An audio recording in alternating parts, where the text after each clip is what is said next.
अगर तुम अपने इमोशंस को कंट्रोल नहीं कर सकती तो जाओ यहाँ से। जैसे तुम्हारा पति मुफ्त की रोटियां तोड़ता है तुम भी तोड़ो। डिजाइन के बदले तुम्हें बिना काम किए सैलरी और बोनस दे दूंगी, पर मेरे कंपनी का फेस तुम नहीं हो सकती। जाओ यहाँ से। ये कहते हुए गायत्री देवी जोर से अवनी को धक्का देती है और अवनी अपना बैलेंस लूज करके जमीन पर गिरने वाली होती है। ऑफिस के अंदर से सब लोग तमाशा देख रहे थे। नील और शनाया ऐसे मुस्कुरा रहे थे जैसे उन्हें लॉटरी लगी हो। और इससे पहले कि अवनी पूरे ऑफिस के सामने अपने मुंह के बल गिरे, गौतम उसे पकड़ लेता है और गुस्से से गायत्री देवी को देखने लगता है। गौतम अवनी की आंखों में आंसू और शर्मिंदगी देखकर आग बबूला हो जाता है। उसका बस चलता तो अभी के अभी वो अग्रवाल ग्रुप की पूरी बिल्डिंग को मसल सकता था, गायत्री देवी के ईगो के साथ। पर इससे पहले वो कुछ करता, अवनी गौतम से प्लीड करती है कि उसे इसी वक्त घर ले जाए, उसके सिर में दर्द है। गौतम वैसे तो बिना गायत्री देवी को सबक सिखाए जाना तो नहीं चाहता था, पर अवनी का दर्द उससे और नहीं देखा जा रहा था और वो उसे कार में बिठाकर घर ले जाता है। पर वहां से जाते जाते वो गायत्री देवी और नील के रिलीव्ड स्माइल नोटिस करता है और कसम खाता है कि जैसे आज अवनी की सबके सामने बेइज्जती हुई है, वैसी ही बेइज्जती गायत्री देवी और नील की होगी। ड्राइव करते करते गौतम अवनी के बिखरे हुए बालों के साथ उसकी आंखों में आंसू नोटिस करता है। अवनी, क्या हुआ? दादी सा ऐसा क्यों? दादी सा सुनते ही अवनी सिसक सिसक के रोने लगती है। दादी सा ने मेरा बनाया हुआ डिजाइन नील को दे दिया। मैंने आज खुद अपनी आंखों से देखा। जो डिजाइन सिलेक्ट हुआ है वो मेरा है और अब उस डिजाइन पर मेरे नाम की जगह नील का नाम लिखा। लेकिन जब मैंने दादी सा से इस बात की वजह पूछी तो उन्होंने उल्टा मुझे ही धमकी दे दी।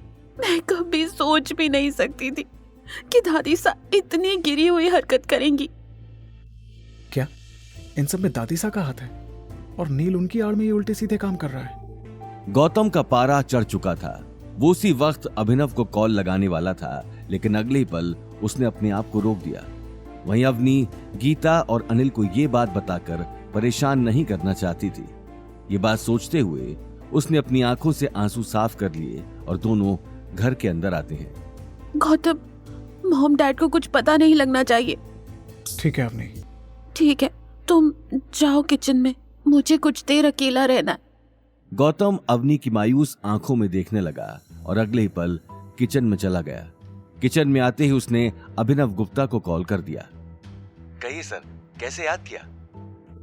आज आपकी गायत्री देवी के साथ किसी प्रोजेक्ट को लेकर मीटिंग हुई थी? हाँ सर, वहीं से अभी निकला हूँ। वो हमारे नए शॉपिंग मॉल के प्रोजेक्ट को लेकर मीटिंग थी। और सर, कमाल की बात तो ये है कि उनके ही परिवार में से किसी नील का डिजाइन सिलेक्ट हुआ है। और सर, मैंने खुद वो डिजाइन देखा, वो बिल्कुल परफेक्ट है। इस डिजाइन का मॉल बनने के बाद जोधपुर में तहलका मच जाएगा। अभिनव ने मुस्कुराते हुए अपनी बात खत्म की, लेकिन दूसरी तरफ गौतम का कुछ जवाब नहीं आया।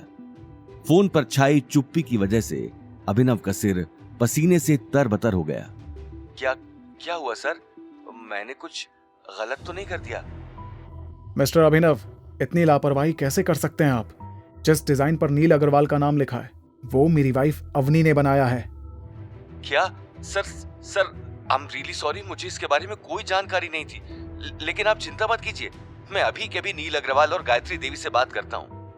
गायत्री देवी और नील की वजह से आज मेरी वाइफ की आंखों में आंसू हैं और मैं ये लापरवाही हरगिज बर्दाश्त नहीं कर सकता हूँ। उन दोनों के अलावा जो इसमें शामिल है, जल्द से जल्द सबका पता लगाइए। यस सर, डोंट वरी, अब ये लोग बचेंगे नहीं। ऐसा ही होना चाहिए। और अब आगे क्या करना है मैं आपको कल सुबह कॉल करके बताऊंगा। Yes sir.